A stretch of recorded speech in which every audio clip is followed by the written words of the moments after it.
Hi guys, it's me, Carlos Frames. Everything in your life can frame it. Wala lang.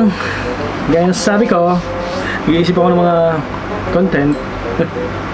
Wala akong maisip. Anyway, so may naisip lang ako. Parang gusto ko lang magkwento at mag-share sa inyo dun sa mga hindi pa nakakakilala sa akin. Lubusan, mostly yung mga taga dito sa UAE, na mga dito ka lang din nakilala. Yeah. So, sino nga ba ako? Ako lang naman si Carlos Frames.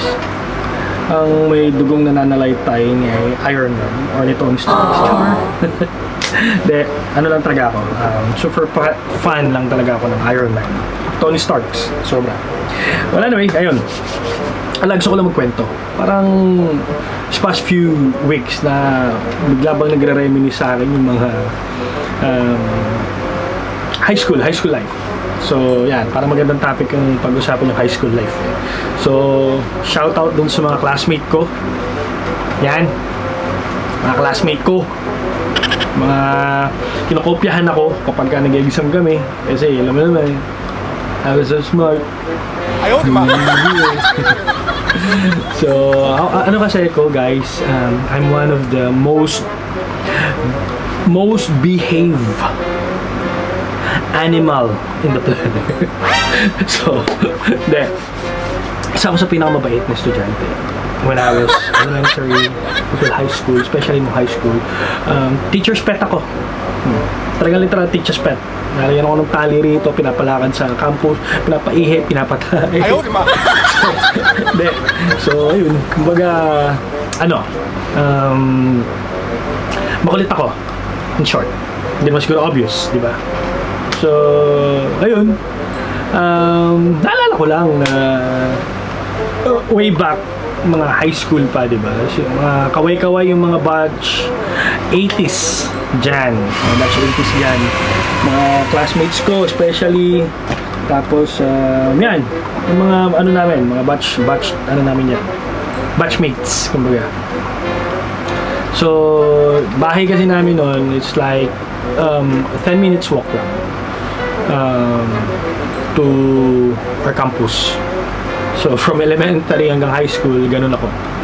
Ganun kalapit. So, everyone keep asking me na bakit daw sobrang lapit ko na yun, nalilate pa ako, di ba? Ganun naman talaga yung mga crab mentality ng mga Pinoy. The more na malapit yung tirahan mo, the more na nalilate ka. Kasi yung time management mo, actually, this is before. So, ngayon talagang iba. Yung oras ko, mas maaga ako. Wow! Yung oras ko sa, especially yung sa trabaho ko kasi ngayon, I was in the filming industry. So pag sinabing call time, pag sinabing technical team, yung casting.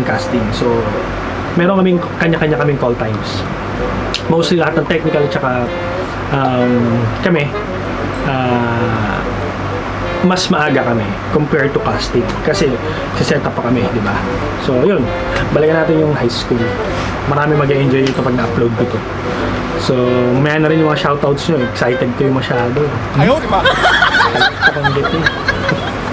So ayan, I studied at St. Louis Academy when I was elementary, and then suddenly they changed to St. Louis Colleges. Kaway, mga taga-slacks.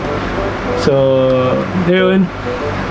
Ba't daw ako nalilate, ganyan. So, di ba, yun nga, gaya nga sabi ko, ganun yung mga mentality ng mga Filipino. The more na mas malapit ka sa workplace mo or sa school, mas nalilate ka. At yung mga malalayo, sila pa yung maaga. Kasi, they prefer themselves earlier than the usual. So, ayun. Ang style ng bahay namin is parang kami yung end block sa streets, and then so visual nyo na lang, and then dun sa kabila namin, yun na yung pinaka compound, may another village na kami, sa loob ng village may compound pa, and then dun sa pinaka kanto ng pinaka bahay na namin is another school. It's a TESDA school, yung Manpower. So yun. So, nangyari, Malapit lang yun eh. So, school, manpower, tapos talyer, tapos kainan, tapos tindahan nila Ate Nene, yung may bilihan ng mga laruan, sago, buko. So, diyan kami nalalaso nung bata kami. Ayaw, Kasi ma. gagawin ng mga yan, mga pellet gun, yung mga basta. Magaling sila man lason. So, nalalaso naman kami. And then, yun, school na namin. And then, church. So, yun. One time, siguro ano ako nun, alimutan ko kung anong year ko nung high school. Pero high school na ako nun. Hindi ako nagkakamali. So, madilim kasi doon. At saka ano yun, spooky talaga yung area na yun. So, marami nang usap-usapan na may multo ron. Although meron naman talaga. There's a creepy thing that parang may iba eh. Iba yung pakiramdam mo. Lalo pag gabi. Kapag inutusan ako nila papa, nila mama nun sa gabi, talagang yung heart aches ko. Sakit! Kasi parang pinapasubo nila ako sa mga elemento. Anyway, so, inutusan ako. Siguro mga around 9 p.m. So, madilim na yun. Madilim talaga yan. Tsaka syempre, wala naman ng tao sa school. So, yung manpower niyo yun, meron siyang there's a big tree. So I don't know what kind of tree is that one, but it's a big one, a literally big one, a huge one, not big. It's a huge one that can cover at least half of the school. So imagine that one, yung mga sanga, yung mga ano, di ba? So ayun na. Then lalakad ako. Ang iniisip ko lang, kasi pag natatakot ako nun, nakayuko lang ako. Pagtingin ko siya, ay no, sorry to cut me up. May panggabi pala doon. There's a evening class doon. So, mga around 8 to 9 p.m. yun. So, ganun. Tapos, parang less na lang yung mga estudyante. Tapos, when I was walking now, going to the store, so, dadaanan ko talaga yung school in front of me. Then, paglakad ko, shit, I saw something. Promise guys, may nakita ako talaga. Doon sa puno, may isang nakaupo na walang ulo. Kinabutan ako. So, walang ulo. Talagang siguro how many times that I glance or, diba, parang nag-sneak peek pa ako na parang, shit, parang, hindi ko na kaya talaga kasi talagang inaangguluhan ko pa yung tingin. Bata ka, sabi, syempre, ang dami naglalaro sa isip mo. Usong-uso pa yung mga hayop na magandang gabi pa yun, mga nakakatakot kaya kapag Halloween na yun, na hindi naman nakakatulong sa mga Ayaw bata. naman. Takot ka pa, diba? So, anyway, nung nakita ko yun, talagang literally, I run. Takbo ko. Pagtakbo ko, talagang gumalabag yung gate namin. Takbo. Gulat si mama at si papa. Ano yun? Ano nangyari sa'yo? Sabi sa'yo ganyan. May nakita akong putol na ulo. Ha? Gulat sila. Ano sabi mo? May putol na ulo sa manpower. Ano ba pinag-aaral mo? Siyempre, magulang, mga reaction din, di ba? Na kanyari pa sila, tatakot din. Tapos, di talaga ins ko. Kasi talagang namutla ako, kinabahan ako talaga na ano. Na promise talagang, yun, di mapakali si mama at si papa, lumabas. Siyempre, labas. Ang airpat at airmat ko. Paglabas nila, maglakad sila. Hindi ako sumunod kasi I'm really scared. Oh. Ayaw, ma. Ako eh. Siyempre. Diba? Ngayon, bumalik. Isang oras sila. Balik. Sabi sa akin, Barok! Kasi Barok tawag sa amin. Actually, Barok is the code name of all boy under Javier clan. So, Barok! Oo nga. Putol na ulo nga. Sabi ko sa inyo eh. Parang ano ako na. Nakita ako. Di ba lang magpapabless pa ako kay Father. Lagyan niya ako ng ostya. Parang ostya dito. So, takot ako. Barok! Putol na ulo? Wala nga ulo. Yung pala yung term. Wala nga ulo. Alam mo bakit? Bakit ba? Kasi nagte-text. Nagte-text. Guys, imagine pala. Naka-white siya and then dark because of the tree. Tapos yung ilaw ng mga school, ng rooms, malayo, di ba?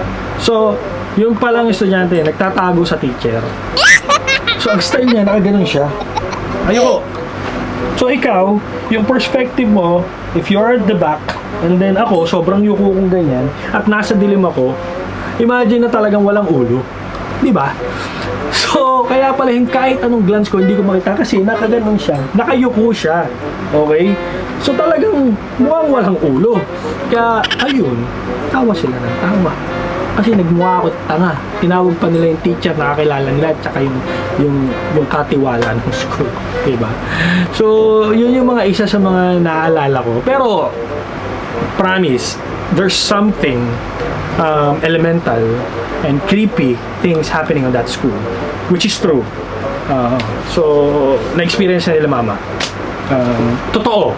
Hindi yung akin na akala ko experience ko. Hindi pala. I was just na-prank ako. Kung may prank na nun, na-prank ako guys. Akala ko talaga putulang ulo. Hindi ako magatulog nun. Takot ako. Hindi pala gago ako. Hindi pala totoo. So, yun yung mga isa sa mga naalala ko nun.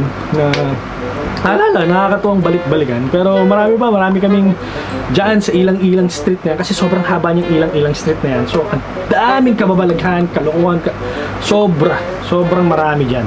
So, ngayon, nakakatuwa lang balik-balikan. So, ayun, sana nag-enjoy kayo dun sa katangahan ko, na-prank ako ever since before. Na hindi pa pala uso yung vlog na yan. Kung nauso na yan, nag-viral na siguro ako. Malamang siguro. Talagang sikat na ako. So, ayun. Anyway, suggest kayo ulit ng ibang topic. Kung hindi man, magpo-pull out ako. And by the way, I'm starting now this kwentuhan, kulitan, at saka reminiscing, di ba? Or kung may open topic kayo, let's open a topic. And this is what I called Welcome to Carl Talks. Okay? This is Carl Talks. Carl Talkan mo ako kung gusto mo. So this is a Carl Talks. I love it. So I might gonna continue this one. So I hope that everyone will follow my journey and will support my channel, my socials, Instagram, Facebook, TikTok, especially my YT. Bago yung YT ko, kaya makikita nyo yung mga ibang views doon, tsaka ibang post, 0 or what. So, I'm waiting for you guys. I'm counting on you to help me. And, yeah, before end of this video, of course, shout out sa mga classmate ko dyan, kaway-kaway, mga taga-slacks, mga literal na classmate ko. Yung dun sa room lang kami yung kaming matatalino lahat.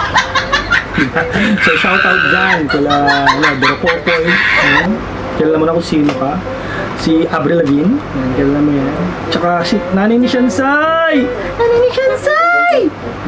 Ayaw pa. Higit sa lahat, ang founder ng Fit Psycho Generation, Tandang Sunade, si Tanda. Kilala mo na rin kung sino ka. Maangas ka. Kalaban ng FSG, Pip Psycho Generation, is the Dos Bulates. Originated as Dos Bulates, naging Tres Bulates siya. Pag-uusapan natin yan sa susunod, yung team na yan, at mukhang marami makaka-relate. Pasan nyo to. I hope you should pass this to all of our schoolmates and in other sections, dun sa mga nagpapanggap na matatalino nun, sa mga first sections, na mga matalino naman sila. Kaya lang, iba lang yung level natin. We are in the middle. Diba? So, anyway, I miss you guys. Hope to see you all soon. And again, please follow, share, and subscribe. And always remember that everything in your life, we can frame it. We can frame it. Woo! So bye for now. Peace out. Yow.